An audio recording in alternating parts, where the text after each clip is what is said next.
मिरजेतील शिवसेना शिंदे गटाचे ज्येष्ठ नेते मोहन वनखंडे सर यांचा वाढदिवस विविध सामाजिक आरोग्यदायी उपक्रमांनी साजरा करण्यात आला। वाढदिवसाच्या प्रसंगी 25 मे ते 31 मे दरम्यान अनेक आरोग्यदायी शिबिरे घेण्यात आली।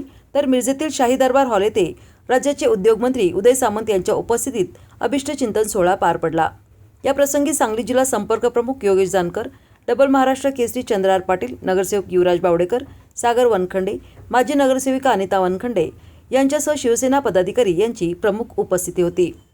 ज्येष्ठ नेते मोहन वनखंडे सर यांच्या वाढदिवसाच्या औचित्य साधून भव्य कार्यकर्ता मेळावा सुद्धा आयोजित करण्यात आला होता। यावेळी अनेक शहर आणि ग्रामीण भागातील विविध पक्षातील पदाधिकारी आणि कार्यकर्त्यांनी मंत्री उदय सामंत यांच्या उपस्थितीत शिवसेनेत पक्षप्रवेश केला।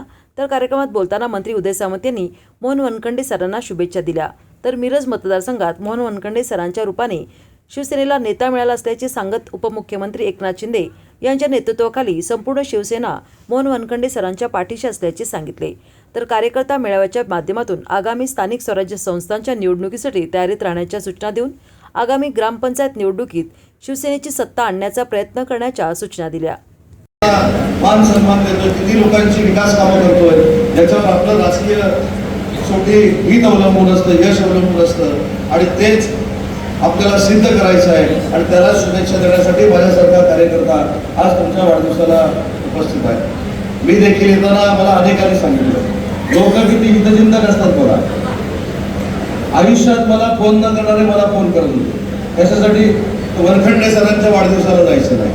मी म्हटलं एकदा मी ठरवलंय, मी ठरवायच्या अगोदर विचार करतो आणि एकदा ठरवलं की मला कोणाचाही बाप बघू शकत नाही। किती फोन आले आणि तुमचे हितचिंतक किती आहेत बघा, बरोबर आहे की नाही? जेवढे हितचिंतक तेवढा राजकीय प्रवास आपला चांगला। जर आपल्याला असे हितचिंतकच नसतील तर आपण कुठेतरी चुकतो असं समजायचं आणि लोकांनी जर सरळ जायचं आपल्याला ठरवलं आणि आपण एकदम सरळ चालायला लागलो आणि आपल्याला कोणी टीकाच केली नाही तर आपण समजायचं आपण कुठेतरी चुकतोय। म्हणजे मी बेळगावमध्ये होतो, माझी पत्रकार परिषद चालू होती आणि माझा नंबर सगळ्यांनाच माहिती आहे, म्हणून एक मेसेज आला मला की साहेब अर्जंट तुमच्याबरोबर बोलायचं आहे। आता सहसा अर्जंट बोलायचं आहे म्हटल्यानंतर मी माझं काम झाल्यानंतर त्याला फोन लावतो, तर मी त्याला फोन लावला, तुझं काय काम आहे? त्यामुळे सांगलीला येत आहे का? तर म्हटलं हो सर, सगळे कार्यक्रम करा पण वनखंडे सरांच्या कार्यक्रमाला जाऊ नका। किती चांगले हितचिंतक आहे।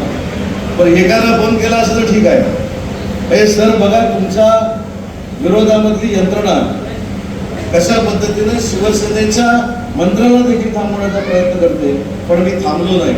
ज्या माणसानं पक्षासाठी हा अपेक्षा सहन केलेला आहे, त्याने एकनाथ शिंदे साहेबांसाठी हा अपेक्षा सहन केलेला आहे, त्यांनी शिवसेना वाढवण्यासाठी हा अपेक्षा सहन केलेला आहे, त्याला समजवायचं असेल तर आम्ही 4 भिंतीमध्ये समजू, पण त्याच्या उत्सव सोहळ्यामध्ये जाणं हे शिवसैनिक म्हणून माझं कर्तव्य आहे, म्हणून या कार्यक्रमाला मी उपस्थित आहे। आणि जसं मगाशी मी सांगितलं या मिरज विधानसभा मतदारसंघामध्ये आमचं काहीच नाही असं कालपर्यंत आम्हाला वाटत होतं, परंतु या वाढदिवसाच्या निमित्तानं मला कळलं जे काय ते शिवसेनेचंच आहे, बाकी कोणाचंच काही नाही।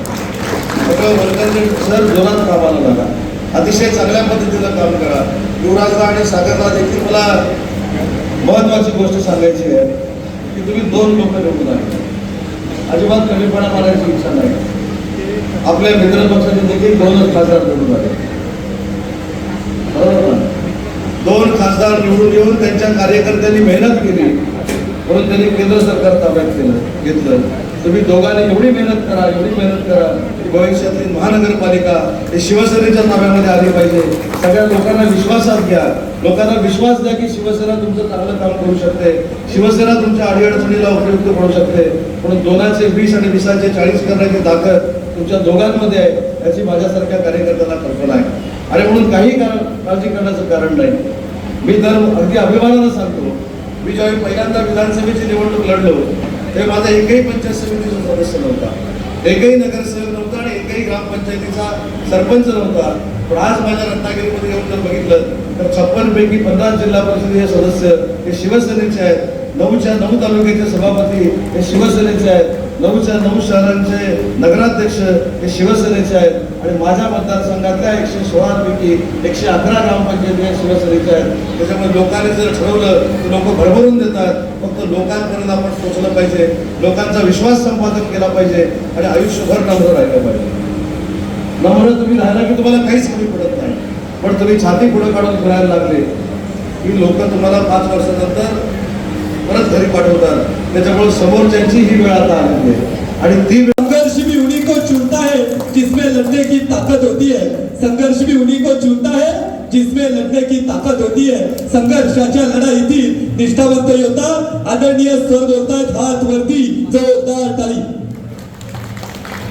आज माझ्या वाढदिवसानिमित्त इथं या व्यासपीठावर उपस्थित शिवसेनेचे प्रमुख नेते आणि महाराष्ट्र राज्याचे उद्योगमंत्री माननीय उदयजी सामंत साहेब, आमचे मार्गदर्शक आणि तू लढ मी पाठीशी आहे असं नेहमीच हात ठेवणारे आमचे लोकसभेचे संपर्क प्रमुख आणि आपल्या सांगली जिल्ह्यात असून सुद्धा ठाण्यामध्ये 3री टर्म नगरसेवक म्हणून निवडून येणारे माननीय योगेश जानकर साहेब, संपूर्ण महाराष्ट्रभर ज्यांची नावाची ख्याती आहे, डबल महाराष्ट्र केसरी चंद्रहार दादा पाटील, आमचे जिल्हा प्रमुख संजय बाबू विभूते, माझे मित्र नितीन दादा चौगुले, युवराज बावडेकर, ज्यांनी आता भाषण केलं, आमचे मार्गदर्शक दादाबाबा शिंदे म्हैसाळकर, आमच्या उपसभापती ललिता काकी शेजूळ आणि मान्यवर सर्वच आमच्या स्टेजवरती बसलेले माझे फॅमिलीतले सर्व मेंबर, आपणही सर्व मिरज मतदारसंघातून आलेले आणि शिवसेनेचे पदाधिकारी, महिला आघाडीच्या आंबेडकरी आहेत, बाकी सगळेच आमचे सावंत महादेव आहेत आणि सगळे पदाधिकारी. खरं तर साहेब, तुम्ही माझा प्रवेश